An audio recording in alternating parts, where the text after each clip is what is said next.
আল্লাহ তাআলা কোরআনুল কারীমের মধ্যে দেখেন 22 নম্বর পারার 6 নম্বর পৃষ্ঠার মধ্যে আল্লাহ তাআলা বলতেছেন ইয়াউমা তুকাল্লাবু বুজুহুকুম ফিন্নার, তাদের চেহারা জাহান্নামের মধ্যে চেঞ্জ করে দেওয়া হবে। ইয়াকুলুনা ইয়া লাইতানা আতা'না আল্লাহ ওয়ার রাসূল, আমরা যদি আল্লাহ এবং আল্লাহর রাসূলের অনুসরণ করতাম দুনিয়ার জীবনে।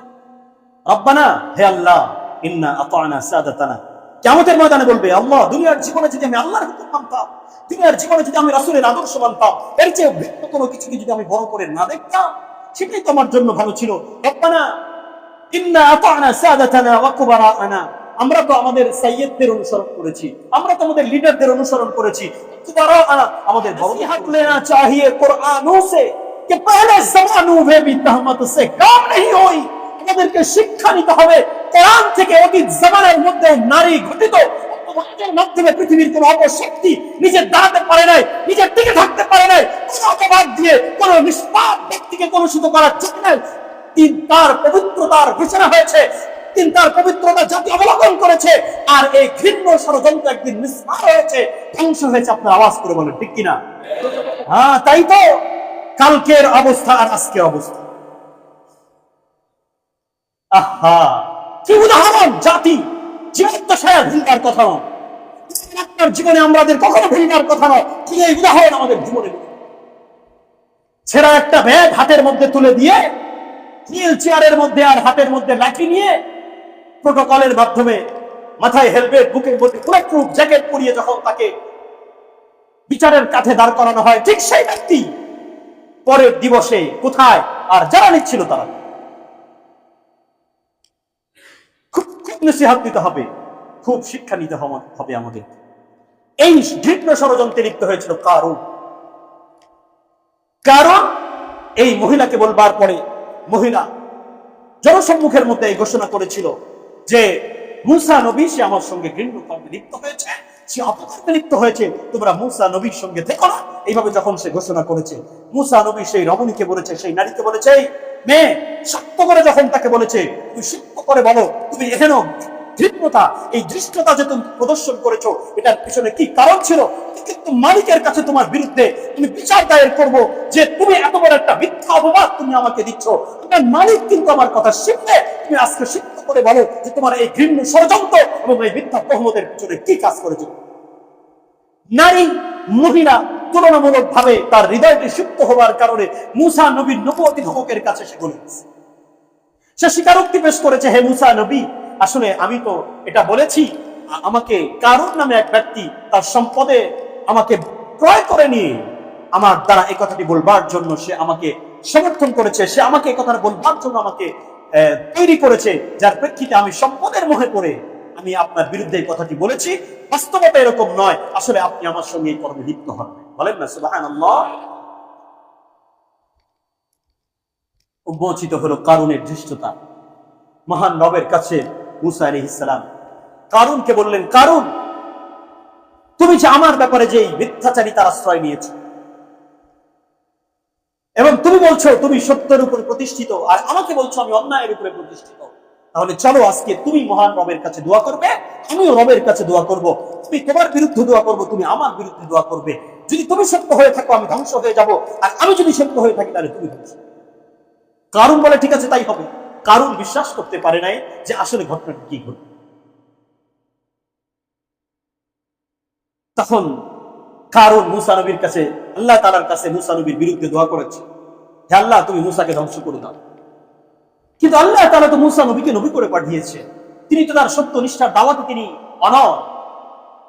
আল্লাহ তাআলা নবী মূসা আলাইহিস সালাতু ওয়াস সালাম এবার আল্লাহ তাআলার কাছে বলছেন, রব, আজকে কারুন আমার বিরুদ্ধে এরকম প্রপাগান্ডা করেছে, এরকম মিথ্যাচারিতা করেছে, কারুন তার সম্পদের প্রাচুর্যে এরকম ঘৃণ্য ষড়যন্ত্রে লিপ্ত হয়েছে।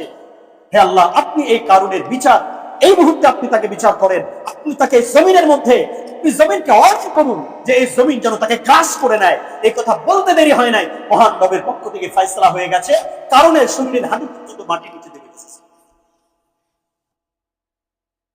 এরপরে মানুষ ওই কারুনের দুই একজন অনুসারী বলতেছে, দেখো মূসা নবী কারুনের সম্পদের প্রতি লালায়িত হয়ে তার সম্পদকে লুটে নেওয়ার জন্য সে আজকে কারুনকে ধ্বংস করে দিচ্ছে, অথচ তার সম্পদগুলোকে সে ওইভাবেই রেখে দিয়েছে, সেগুলোকে সে ব্যবহার করতে চায়, নিজের করে নিতে চায়।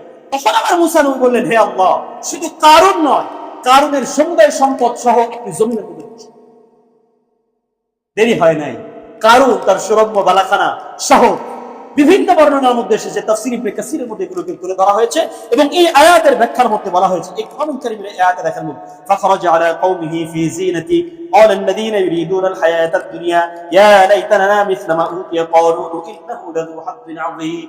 মুসা নবী যখন তার উম্মতকে দাওয়াত দিচ্ছিল আর কারুন যখন তার এই সজ্জিত বাহিনী নিয়ে যাচ্ছিল, মুসা নবীর অনুসারীরা চিন্তা করছিল, কারুন কত সম্পদের মালিক, কত জৌলুসের মালিক, কত সুখ সমৃদ্ধির মালিক, কারুনের কত সম্পদ, কত তার কাপড়, কত তার জৌলুস, একটু মালিক হতে পারতাম। আল্লাহ কোরআনের মধ্যে সেটা তুলে ধরে, ইন্নাহু লাযু হাজ্জিন আযীম, সেটা বড় সফলতা অর্জন করে ফেলেছে। ক্বালাল্লাযীনা উতুল ইলমা ওয়াইলাকুম সাওয়াবুল্লাহি খায়রুল লিমান আমানা ওয়া আমিলা সালিহাত। ওই সময় আবার মুসা নবীর কিছু অনুসারীরা কেহ কারুনের সম্পদের দিকে তাকিয়ে চিন্তা করতেছে, আমি যদি এতটা সম্পদের মালিক হতে পারতাম। আবার কিছু মানুষ যাদের দ্বীনের বুঝ আছে, যারা সম্পদের প্রতি লালায়িত না, তারা আবার বলতেছে, ওই দেখো সাওয়াবুল্লাহি খায়র, এই ধ্বংস হ, তোরা আবার কিসের সম্পদ দেখিস? তোরা ওই কারুনের সম্পদের প্রতি লালায়িত হচ্ছিস, তার জৌলুস দেখে তোরা তার প্রতি মোহিত হচ্ছিস না, এর চেয়ে উত্তম আখিরাতের সম্পদ, ওয়াইলাকুম খায়রুল লিমান আমানা ওয়া আমিলা সালিহাত, এর চেয়ে অনেক অধিকতর উত্তম সম্পদ, অধিকতর সুখ সমৃদ্ধি, জৌলুস এবং যা বর্ণনা পৃথিবীর মানুষ দিয়ে শেষ করতে পারবে না, এরকম সুখ সমৃদ্ধিময় পরিস্থিতি, পরিবেশ আমাদের জন্য অপেক্ষা করছে আখিরাতে। তোমরা দুনিয়ার সামান্য তুচ্ছ ক্ষয়িষ্ণু ধ্বংসশীল এই সম্পদের দিকে তাকিয়ে তোমরা লালায়িত হও না, আখিরাতের দিকে তোমরা ধাবিত হও। সুবহানাল্লাহ। ওয়ালা ইউলাক্কাহা ইল্লাস সাবিরুন ফাখাসাফনা বিহি ওয়া বিদারিহিল আরদ। কারুন তাকে এবং কারুনের সমস্ত সম্পদ সহ, সমস্ত সম্পদ সহ আল্লাহ তাআলা তাকে জমিনের মধ্যে ধসাই দিয়েছেন, জমিনের মধ্যে তাকে দাবায় দিয়েছেন। বলেন সুবহানাল্লাহ। ফামা কানা লাহু ফিয়াতিন ইয়ানসুর, তার কত বাহিনী ছিল, কত গোলাম, কত বাদী, কত দাস দাসী, কত তার হুকুমের গোলাম যারা ছিল, কেউ তার কোনো কাজে আসে নাই। ফামা কানা লাহু মিন ফিআ, কোন দল, কোন গ্রুপ, ইয়ানসুরুনাহু মিন দুনিল্লাহ, আল্লাহ ছাড়া তাকে কেউ সাহায্য করতে পারে নাই। ওমা কানা মিনাল মুনতাসিরিন, এবং তার কোনো সাহায্যকারী ছিল না। ওয়াসবাহাল্লাযীনা তামান্নাউ মাকানাহু বিলকিস, যারা মনে করেছিল গত আগামীকালকে, হায় কারুনের কত সম্পদ, কত সুখ সমৃদ্ধি, আমরা যদি হতে পারতাম। কিন্তু কারুনের ধ্বংস হয়ে যাওয়ার পরে তারা বলতেছে, হায় আল্লাহ আমাদের বড় দয়া করেছে যে আমরা ওই কারুনের সম্পদের মালিক হই নাই, আমরা কারুনের পক্ষের লোক হই নাই, আমরা এই মজলুম, নিপীড়িত, নির্যাতিত, কলঙ্কিত, নিষ্পেষিত মুসা নবীর অনুসারী ছিলাম। এটাই আমাদের জন্য মঙ্গল, এটাই আমাদের জন্য সফলতার চাবিকাঠি। আওয়াজ করে বলেন সুবহানাল্লাহ। এই জন্য দেখেন এরকমই হয়েছে। কেহ কেহ বলতেছে যে ওনাকে ধরে নিয়ে আসা, 3 বার করে ফাঁসি দেওয়া হোক, অথচ ওনার জুতা চেটেই বড় হয়েছে না, এখনই তার বিরুদ্ধে বলতেছে। আল্লাহ তাআলা কোরআনুল কারীমের মধ্যে দেখেন 22 নম্বর পারার 6 নম্বর পৃষ্ঠার মধ্যে আল্লাহ তাআলা বলতেছেন, ইয়াউমা তুকাল্লাবু বুজুহুকুম ফিন্নার, তাদের চেহারা জাহান্নামের মধ্যে চেঞ্জ করে দেওয়া হবে। ইয়াকুলুনা ইয়া লাইতানা আতা'না আল্লাহ ওয়ার রাসূল, আমরা যদি আল্লাহ এবং আল্লাহর রাসূলের অনুসরণ করতাম দুনিয়ার জীবনে। রব্বানা, হে আল্লাহ, ইন্না আতা'না সাদাতানা, কিয়ামতের ময়দানে বলবে, আল্লাহ দুনিয়ার জীবনে যদি আমি আল্লাহর হুকুম মানতাম, দুনিয়ার জীবনে যদি আমি রাসূলের আদর্শ মানতাম, এর চেয়ে ভিন্ন কোনো কিছুকে যদি আমি বড় করে না দেখতাম, সেটাই তো আমার জন্য ভালো ছিল। রব্বানা ইন্না আতা'না সাদাতানা ওয়া কুবারা'ানা, আমরা তো আমাদের সাইয়্যিদদের অনুসরণ করেছি, আমরা তো আমাদের লিডারদের অনুসরণ করেছি, কুবারা'ানা আমাদের বড়দেরকে অনুসরণ করেছি। ফাআদাল্লুনা সাবিল, তারা তো আমাদেরকে আপনার দ্বীনের সঠিক পথ থেকে বিচ্যুত করে দিয়েছে, তারা তো আমাদেরকে সঠিক পথে আনেনি, তারা তো আমাদেরকে দিকভ্রান্ত করেছে, তারা তো আমাদেরকে অন্য পথে পরিচালিত করেছে, তারা তো পশ্চিম কালেও কখনো এত বড় বড় মিছিল মিটিং হয়েছে, আমাদেরকে তো সালাতের জন্য নির্দেশ করেনি, আমাদেরকে তো আপনার মানবার নির্দেশ করেনি, আপনার নবীর সুন্নতের কথা তো তারা বলেনি। হে আল্লাহ, এটা কেমন হলো? আতা'না সাদাতানা ওয়া কুবারা'ানা ফাআদাল্লুনা সাবিলা, রব্বানা আতিহিম দি'ফাইন মিনাল আযাব ওয়াল'আনহুম লা'নান কাবীরা। আল্লাহ তাআলার পক্ষ থেকে আওয়াজ আসবে, না, আজকে তোমরা তাদের ব্যাপারে যে অভিযোগ করছো, আজকে শাস্তি তোমাদের ডাবল চলতে থাকবে, তোমাদের নেতাদের শাস্তি ডাবল চলতে থাকবে। আজকের এই কিয়ামতের ময়দানে তোমাদের ফিরে যাওয়ার এবং তোমাদের অভিযোগ শুনবার সুযোগ নাই, তোমাদেরকেও শাস্তি শুনবে। তো ওই বুঝ দুনিয়ার জিন্দেগিতে আমাকে আনতে হবে, আমি যেন এমন পথে না হাঁটি যেই পথ আমাকে ভুলিয়ে রাখে মহান রবকে, আমি যেন এমন পথে না চলি যেই পথ আমাকে ভুলিয়ে দেয় আমার নবীর সুন্নাহকে। আমি যেন এমন পথে না হাঁটি যেই পথ আমাকে জালেম হতে বাধ্য করে। আমি যেন সেই পথে না হাঁটি সেই পথ আমাকে অন্ধকার উপরে প্রতিষ্ঠিত করে।